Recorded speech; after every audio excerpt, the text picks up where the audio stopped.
Morning, Harold. Hello, Professor. What did you think of that announcement? It was quite fantastically self-aggrandizing. Yes, it did go on a bit. The buoy seems cool, though. Indeed. I'm sure it'll make a great source of distraction. Now, if you're quite ready... Sure. Ready for what? I made a breakthrough discovery at the Arboretum last night. You remember the last batch of bloomy rocks? Oh, the really small ones from the last intake? The ones with the strange shapes and the little holes and... The blue ones, yes. Turns out their surface composition doesn't just give us clues about our immediate aquatic environs. I think they've picked up some influences from outer space as well. Take a look through the microscope. You'll see what I mean. Just remind me exactly how that thing works again. Harold, are you fooling me? This will be the last time I explain it to you, so for once, pay attention. You need to open the hatch first. Now, activate the switch next to the bore to open the sample shelf.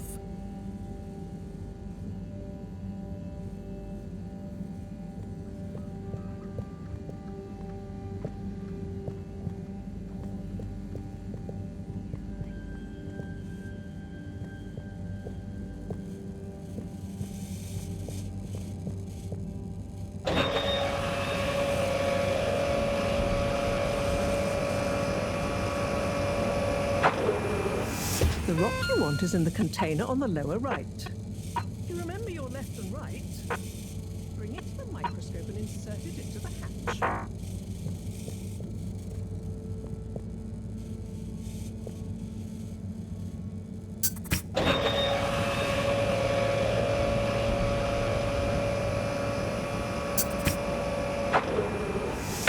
Et voila!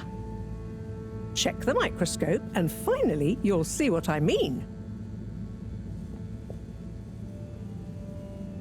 The one you're looking at now seems to have picked up radiation from our nearest sun. There's a particular mark for each time there's been a solar flare. I can only see one mark? That's the problem. There isn't enough of a recording on this one. I dated it to roughly 40 BC. So we need an older one. For... Exactly. Older ones, ideally. Although I doubt we'll have much luck catching more of them by chance. Oh, yes. We have to figure out when there's going to be a gap between flares. Flares cause the solar winds. A gap between solar storms is our only window for leaving this place. I need you to look into this, Harold. If anyone on board has an older rock, we need it procured. Yes? But if we're not going to be able to catch one, where am I supposed to start looking? You could start at Tommy's store. You and I both know that guy somehow gets hold of whatever those filter stations spit out, and then sells them at an outrageous markup. Good evening, Jean. Nice to see you, Bridget.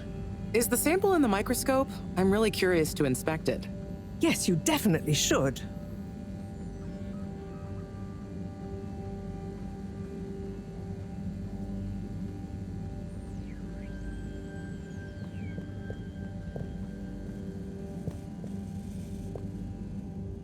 Hey. Hey, you're the professor's assistant, Jeremy, right? Yes, but no. I'm Harold Halibut.